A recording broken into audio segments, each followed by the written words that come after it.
What a way to start off the new year. Y'all remember Leo, aka Level Earth Observer, which is ironic because Leo actually stands for Low Earth Orbit? Yeah, me neither. So anyway, the crane operator, who is a personification of the Dunning-Kruger effect, made a video about... well, it's about Challenger. Yep, they went there again. While I've already done a couple videos debunking the Challenger hoax, I'm gonna have to do it again for two reasons. One, quite frankly, Leo deserves to get the smackdown for this disrespectful trash. Two, I did a Twitter poll, and y'all voted for the nail bat. So Leo is gonna get the nail bat. Let's do this thing. Today I'm going to be looking at some of the claims made regarding the Challenger 86 disaster. That is, some of the astronauts are supposedly still alive to this day, and that they weren't on the actual space shuttle that blew up, and that they're living day-to-day lives doing normal jobs. There's two things I'd like to point out before Leo begins his pseudo-investigation into Judith Resnick. The first is this. This is what the space shuttle looks like when it's ready to launch. Multiple people watched and filmed the Challenger crew from their exit of the transport van all the way up to the cockpit of the orbiter, and then everybody watched that door close.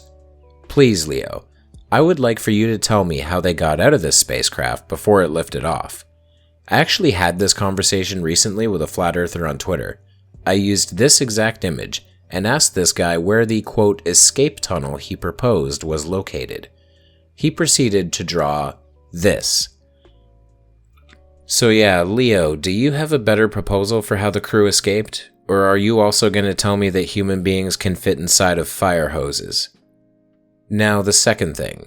This entire idea of the Challenger crew having been given new identities that have since been uncovered by conspiracy theorists is, quite frankly, absolutely laughable. The idea of a change in identity isn't exactly an obscure one. I assume Leo, like most people, has heard of the Witness Protection Program. In fact, I used to have an American friend named Eleanor, and I feel comfortable saying that because, surprise surprise, Eleanor's not her real name. It's a name she was given after her mother was violently murdered by an unknown assailant who then sent the family photos of Eleanor herself taken in secret.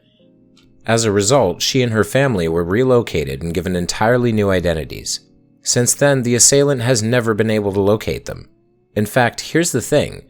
Despite Hollywood films trying to tell you otherwise, there has not been a single incident of a victim's new identity being uncovered in the entire history of the Witness Protection Program.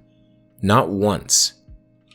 I've been watching a lot of true crime content on the channel Plagued Moth recently, and if I went through my watch history, I could give you 24 examples of horrific violent criminals who were given new identities, and no amount of scouring the internet has compromised those identities. And trust me, people have tried. For instance, the perpetrators of Junko Furuta's murder in Japan are still unknown, and considering these guys tortured and killed a 17-year-old girl for 44 days straight, you better believe people want to track them down. But they haven't been able to because, believe it or not, this shit ain't easy. So the idea that a group of conspiracy theorists on the internet could uncover a government witness protection program case? Not likely. So, with all of that said, Leo, please tell me how you somehow cracked this case. And one of the characters is a lady called Judith Resnick. We've got the Judith Resnick NASA astronaut here on our screen. And there's some claims made that Yale professor Judith Resnick is the very same person as the astronaut Judith Resnick, who supposedly was on the 86 Challenger disaster. So I'm going to look at some photographs, do a comparison, and watch two clips, videos, and just do a voice comparison as well. I'm not going to make any claims myself. I'm just going to look at some photography, the evidence, and listen to two clips and compare the voices. And I'll let you decide. But I do find the evidence and the stuff we're going to look at incredibly interesting and I think quite revealing. So let's have a look. Now this is a fairly recent image of Judith Resnick, Yale professor. And here's a compilation where I blended the astronaut with the Yale professor. So let's just have a look as these two images are blended together. Yes, Leo, let's do that. And let's notice how her eyes have changed shape. Her skin tone is a completely different shade, and her hairline has changed dramatically. If you find sorta looks similar if you squint to be good evidence, that's some damn good evidence you've got there, Leo. Obviously there's a good couple of, well, it's probably over 20 years time difference between the two images. But there is a definite similarity there. The nose being one of them. And the features as well, quite similar. What features, Leo? Notice how he didn't name any, while I pointed out a few features that are in fact very different? Eyebrows slightly different. Again, I'm not making any claims other than noting that they do look quite similar. Of course, there is an age gap between the two images. But yeah. Again, come to your own conclusions there. No, Leo, I don't think I will come to any conclusions. We are way too early in the investigation for conclusions, and that's the major problem with this. You will make no actual effort to seriously look into this and pick apart how two lives seem to have been lived simultaneously on record. You'll just look at these photos and maybe a couple videos and call it a day because, like all flat earthers, you're extremely lazy and you don't actually know what doing research means. This is the astronaut, Judith Resnick, back in '86. And this is Judith Resnick, the Yale professor, about 10 years, maybe 15 years ago. Interesting. This is Judith Resnick, the Yale professor in more recent years. A couple of images. There's Judith Resnick, the astronaut from back in the day. Of course, the images we've seen. And a couple of comparison images. Obviously, it's an unusual name in itself. Actually, the Russian last name Resnick is found in approximately 1 in every 576,000 people, meaning there's over 100,000 people on Earth with that last name. Judith, or Judy, is also extremely popular, and in my opinion, Yale Judy Resnick doesn't even look much like NASA Judy Resnick. And the features are very similar, I have to say, very similar.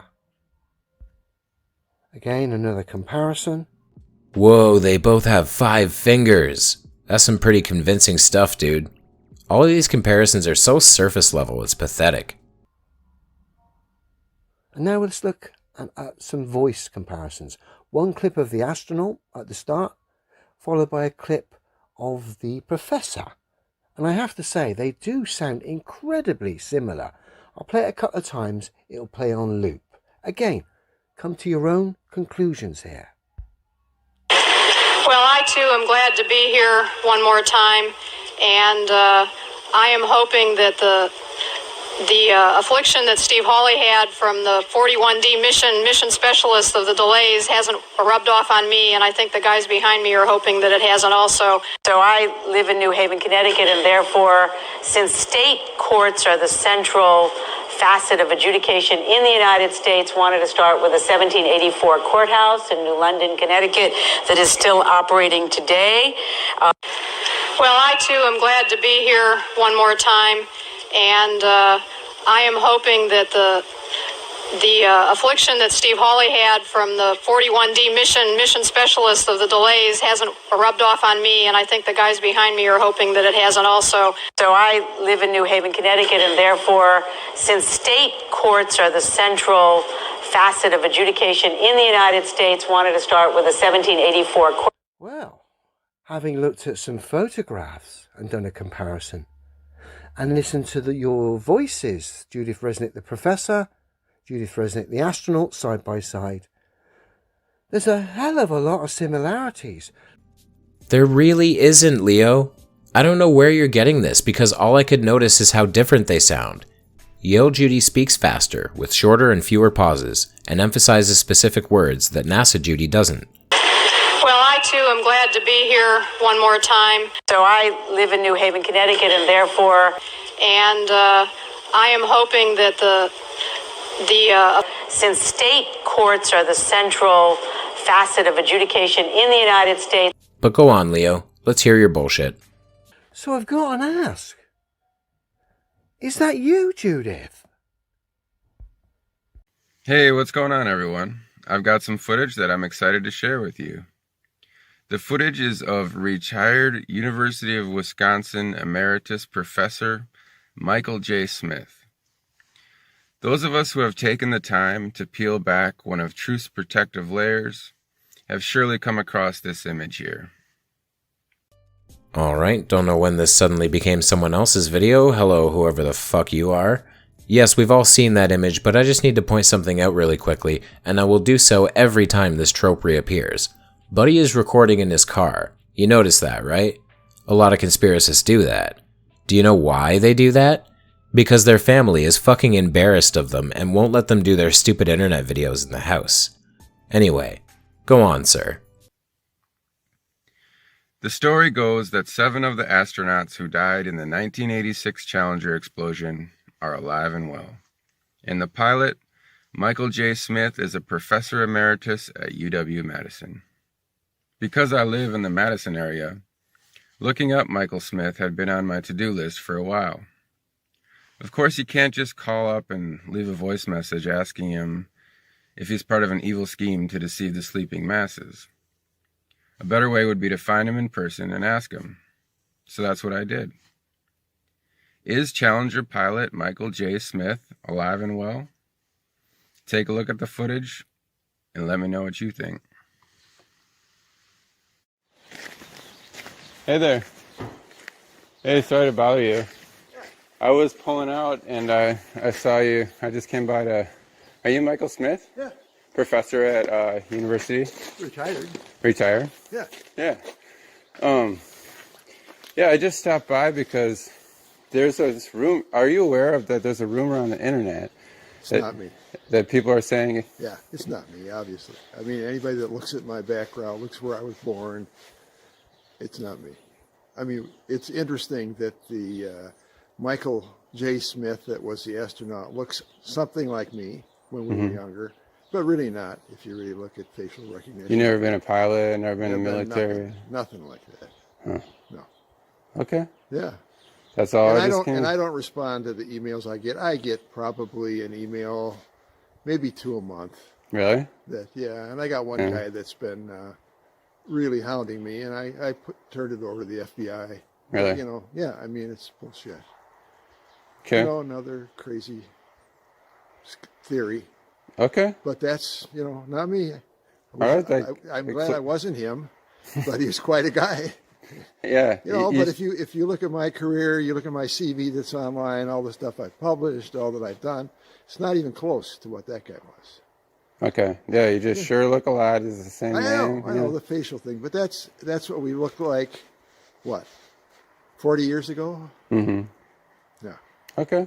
Yeah. Well, thank you. Yeah. Okay. Interesting you came all out here. I did. I drove an hour. It's, No kidding. Yeah. Yeah. Well, take care. Yes. Okay, first of all, we're stopping the video there. Second, kudos to Mr. Smith for pointing out how fucking weird this guy is for showing up at someone's house to ask them if they died in a rocket explosion. Third, further kudos to Mr. Smith for being so polite and respectful about the issue. He raised good points about why it can't be him, that he has published works and achievements that contradict the location of pilot Michael Smith at the time, and he never once raised his voice at this idiot standing in his driveway. Mad respect to him because I would have decked the guy. I wasn't aware that Professor Smith knew about this conspiracy, but now that I know he's been hassled about this repeatedly, I'm shocked and impressed at his patience. Furthermore, let's do something Leo didn't bother to do, and compare Professor Smith's voice with that of Pilot Smith. Let me echo what Dick said about it's good to be down here, and It's not me, obviously. I mean, anybody that looks at my background, looks where I was born. to be flying a vehicle that we know a lot of folks down here have worked very hard on. We understand it's ready to go, and we're looking forward to going to fly. I mean, it's interesting that the Michael J. Smith that was the astronaut looks something like me. Wow, they really don't sound very similar at all, do they? They have differing accents. Professor is from Wisconsin while Pilot is from North Carolina, and they don't have similar speaking patterns at all. So, Leo, I really don't think you've done your homework today. You've casually spit in the faces of those who have lost, and you didn't even make an effort while you did so. Further evidence that flat earthers are really losing their edge. They're so lazy now, and that combined with their stupidity makes them completely intolerable. That's enough for today.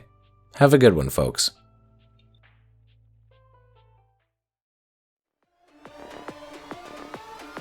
If you enjoy this content, consider hitting the subscribe button.